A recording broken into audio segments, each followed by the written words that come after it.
I just miss us. Miss the times we didn't have to discuss human rights. That's what they said. As if not talking about it made it non-existent. As if their lack of acknowledgement made discrimination less consistent. Their persistence to be ignorant contributes to inexistent education and peace. It's in front of your face. The increase in queer kids feeling unsafe, we are pigeonholed, just so they can live with this blindfold over their eyes. We are held in labels just because they make sense to those who tense whenever we mention the word. But we shrink to fit, because they've come to expect it. Who cares if it's right for us? As long as they can pigeonhole and control the way we identify, they can justify twisting our words to where the lines are so blurred not even we know how it turned. We watch our flag being burned, and you can still turn around and say it's not that bad. Act like we aren't driven mad by your ignorance, because even when it's in front of your face, your inference is that we don't need a safe place to hide. But you let them whine. Let them know that their feelings matter because of how they were raised. You glaze over the fact that other children raised the same, not accepting. Forgetting that you're letting our generation down because we dared to accept our own instead of let them down like you did the first time around. You gave them attention and validation, and they've grown. The straight flag rose from nowhere, and now they march. Ignorant instruments presenting privilege at its finest. You refuse to educate, you refuse to reciprocate, instead you blacklist us. Listen to them insist they are oppressed. As if their right to love has ever been suppressed under the guise of insanity. Where is your humanity? You embarrass yourselves with your lack of morality, then expect us to let you win? Let you into our spaces and appropriate our phrases? Who do you think you are? We grew up with you all up in our faces, and our books and our stories, pages and pages about girl meets boy. You destroyed the simplicity in our childhoods, drove us backwards generations to a slurs and are socially acceptable. I mean, not only accepted, but encouraged, and you still don't see your advantage? We are forced to be silent in case you decide to get violent just because. You throw tantrums because our lips won't kiss for you, yet you teach your children we have something taboo to be ashamed of. Maybe your search history would disagree. We literally cannot guarantee our safety, but as soon as we generalise or refuse to compromise our rights, your world crumbles. Your words make no sense. Your only defence is childish and immoral, but guess what? We aren't all equal. You are so far above us, you can't even begin to imagine the struggle of acceptance, loss of connections, or fight against the infection of your compulsory heterosexuality. Coming out is a formality that helps you feel prepared for the difference. Kids go through hell just for you to invalidate their existence. You're just insecure, we know. You're just that shallow. You can label us as freaks and psychos, but we already know where this conversation goes. And we aren't your pawns anymore. So just move on.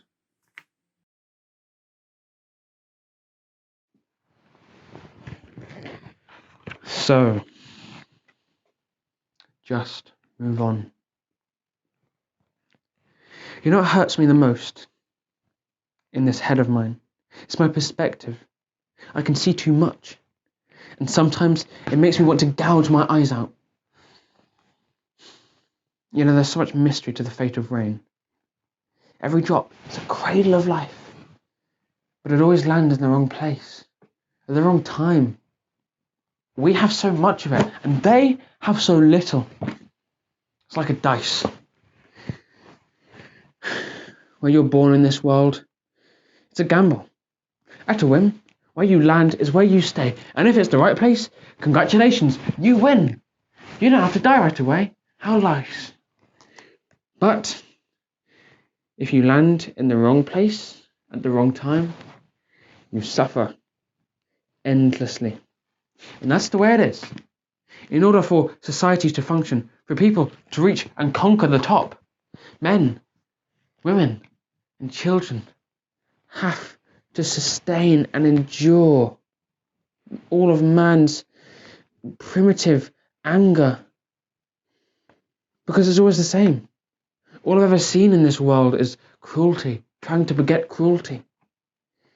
And it's not fair. It's not right. But who's to care? This is probably just another one of those silly little speeches that'll be cast aside as soon as you find something else to celebrate. Who's to say you'll even hear it? I mean, there's plenty of other things to listen to. Oh, did you hear our TV show's coming out soon? Sit back, tight and cozy. Feel free to stack up on your popcorn. Ah, and yes, did you see? We're selling our finest fragrances for half the price. You can go on soaring, smelling like a rose. How wonderful. Ah, and why don't you come here to the holiday of a lifetime? Warm beaches, golden sand, and beds so comfy you'll never forget its sense of touch. Oh, but don't worry about those wars over there. They'll get their help. Someone else can deal with that. You just sit right there. Listen, I just want people to try to open up their hearts. God so gave them. I know it's hard, but hey, at least it's worth a shot. I mean, what's worse?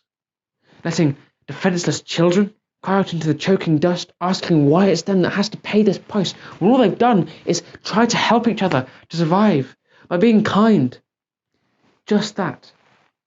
Or living with the fact that you could have helped them, but you didn't because you were too careless, too reckless, too selfish to even consider giving them a single drop of your fortune. It's unforgivable. They try to live their lives in the struggle, but instead are bombarded with man's destructive creation. So come on, help break this endless cycle that repeats in the pattern of 3, 2, 1.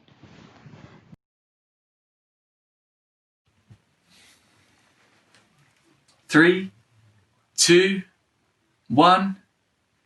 Light poking through between my fingers, making my skin glow red like coals, unsuccessfully attempting to peep through and catch a glimpse of what was happening without anyone noticing. Open your eyes! On the table before me sat what you might call a piece of paper. But to me, it was so much more than that.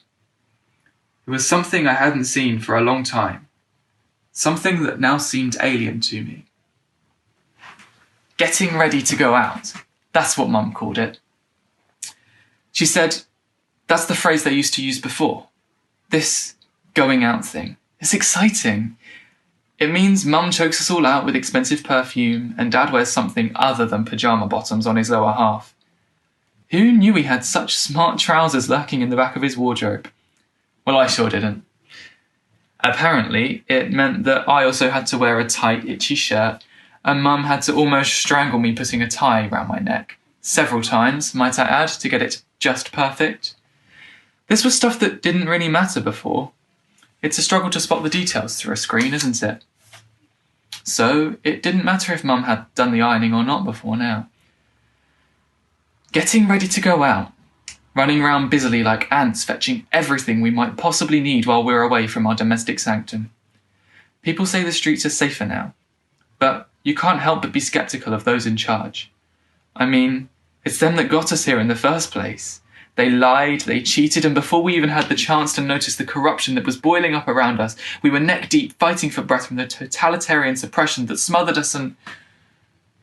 well, that's what Mum might say anyway. She seemed to have a lot to say about that stuff. I hope one day I can speak like her.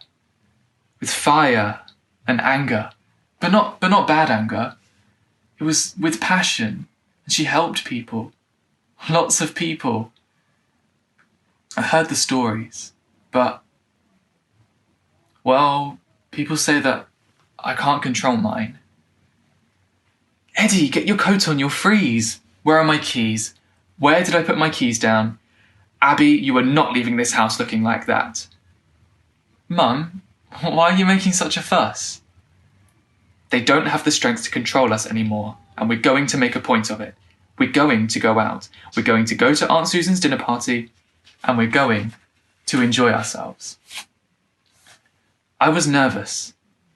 Mum was strong. She always had been. Well, she had to be, since Dad, well... yeah. Anyway, even though she was strong, I could tell she was nervous too. This all felt new to me, and I wasn't sure how I felt about it.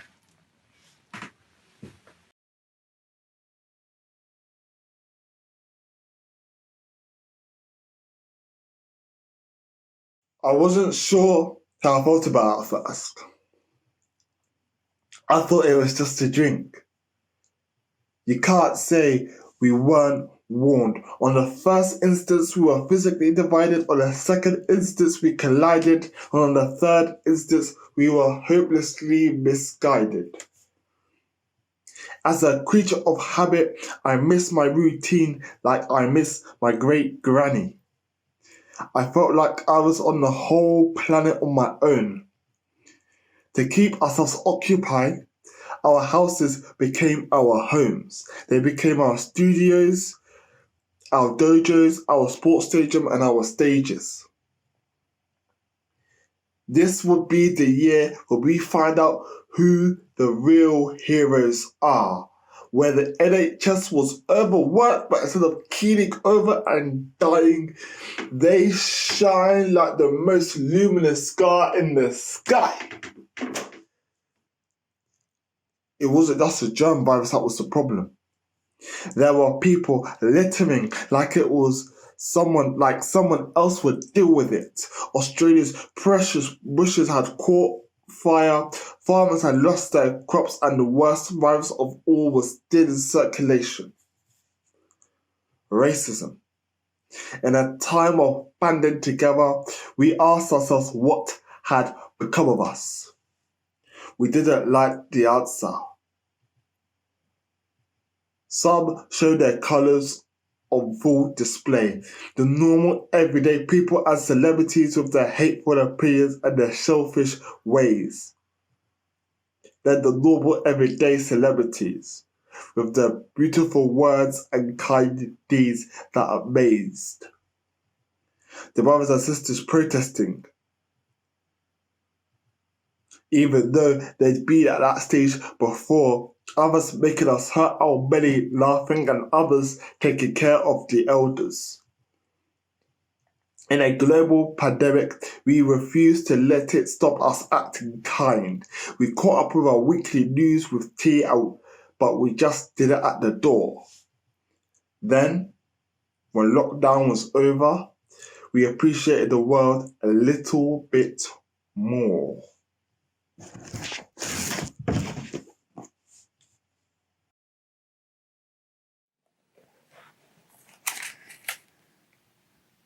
We appreciated the world a little bit more. Do you ever feel like you're living in history? That, for better or worse, you're seeing society shift into a mould that is uncharted territory? Notice I didn't say the U word. Unprecedented. The word they somehow found a way to describe everything from times to dress sense. Or the C word. I don't think I need to explain to you what that one is. The one that caused more casualties than anyone could have ever imagined. They're interesting. Words. Just one word can change the world in such a short space of time. When I have grandchildren, well, if I have grandchildren, what will these words mean to them? How will I explain to my potential grandchildren the P word? The word we heard on a tape that is welded into our brains. 12th of March 2020. Maybe I'll tell them about a collection of buildings that began with a T. I'll tell them that I imagined I'd write something that would be performed in so many of them. I'll tell them how many people fought for them to stay open, campaigned, lobbied and cried out. That eventually those in power were forced to listen, and they made a promise to protect them. Did it work? Maybe I'll tell them that while we started to exist on new digital platforms more than we ever had before, I retreated to my garden, tending to plants as my great-grandfather had tended to London's great gardens during the last World War. I'll definitely tell them that their great-aunt was a hero, that we clap for every Thursday. That Edna Mode was right when she said that heroes don't wear capes, because actually they wear scrubs and stethoscopes and masks. I'll tell them that free letters became the pride of the nation, and that they should have been long before that. I'll tell them that as we started to go back to normal, whatever that now means, We measured the possibility of leaving the house by an R rating that no one really understood. I will tell them that while we were still locked down, we became aware of a different R word. One that had been around for far too long. One that I feel I'm only on the brink of understanding fully. What will my potential grandchildren think of this movement we're in?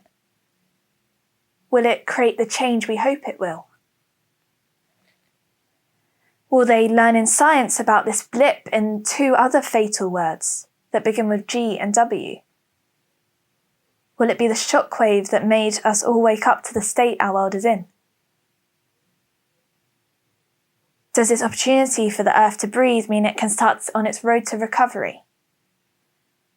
Will we learn to coexist with the nature that took over towns and cities when humans retreated?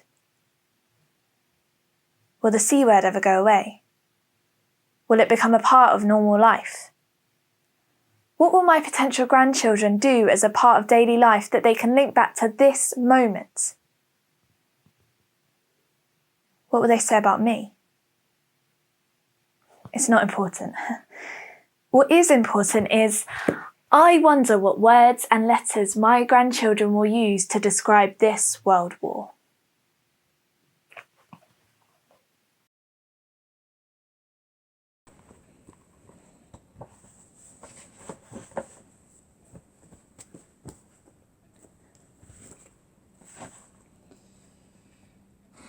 I wonder what words and letters my grandchildren use to sum up this world war, said my mum while we watched today's daily briefing at 5 o'clock, which I couldn't blame her for saying after finding out the coronavirus was starting to die down, even though I hadn't even had a girlfriend yet, let alone will be having one anytime soon.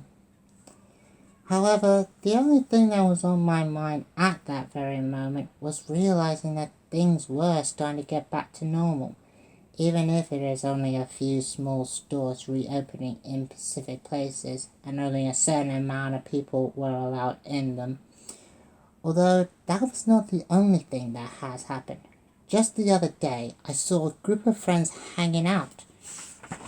This meant that children and people were allowed to meet up with their friends outside their homes as long as they kept their distance. After looking back at what has happened over the last few months, I realized that everyone has helped do their parts to not only protect themselves, but also protect the NHS.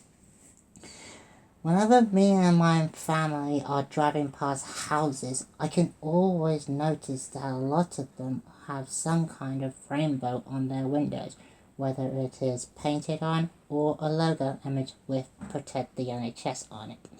It represents a symbol of hope and compassion for all of us. Another thing I have enjoyed during this time was the NHS clap every Thursday. It's always nice to see my entire neighbourhood cheer and congratulate all of the doctors and nurses who have worked hard.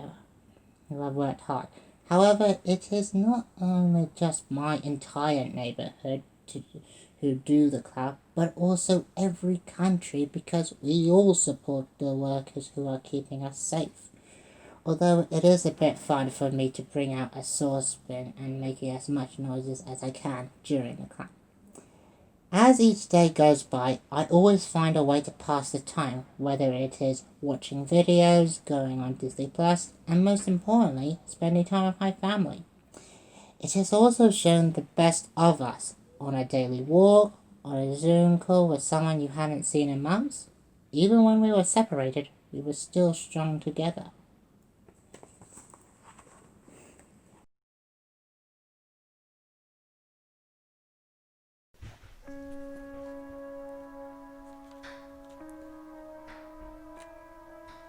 Even when we were separated, we were still strong together. We only ever saw each other a couple of times a year. Christmases, birthdays, mandatory family get-togethers, sometimes barbecues, sometimes mum's chili con carne, sometimes all of us squashing into a booth in a local carvery. But when we did see each other, it was chaos. The best kind of chaos, inside jokes, secret sips of someone else's drink, kitchen gossip and claiming the best of the leftovers. I write this sitting in a kitchen sink. I thought it might help me remember when it was all a lot easier. To remember a photo that hangs in the hallway of me, age 2, maybe 3, bare body, wide eyes, chin up and smiling. There was more space for me then, and it was easier to climb in. A step ladder and foot-by-foot entrance seemingly gratuitous when Dad could just pick me up. Bubbles and sponges were enough back then, and someone took a photo. It's funny what they choose to take photos of. A moment captured and framed, a drip drop of water caught halfway between escaping the tap and meeting its end. Reminiscent of us caught in the rain, wet socks, wet hair, remedial cups of Nan's hot chocolate and cream. I write this sitting in a familiar wardrobe. My knees took up less space before, now they squash and squeeze and distort like making space for you in forgotten games of hide and seek. Games ended abruptly at home time with me kicking and screaming and deeply unsatisfied with the amount of time we'd got together, or silent. Carried in the safety of arms much bigger than mine, with my eyes tightly shut and a thumb in my mouth. I do not think I will be found this time. I write this sitting in a garden amphitheatre. It is old now and lost like the stories we once told here. The improvised productions devised from dressing up Spock stimuli with a loyal, though eventually uninterested audience. I write this sitting at home, alone, and I miss kitchen sink baths, rainy days and open air Amdram. I miss first day of school, following Mum at the shops, climbing trees, us. I just miss us.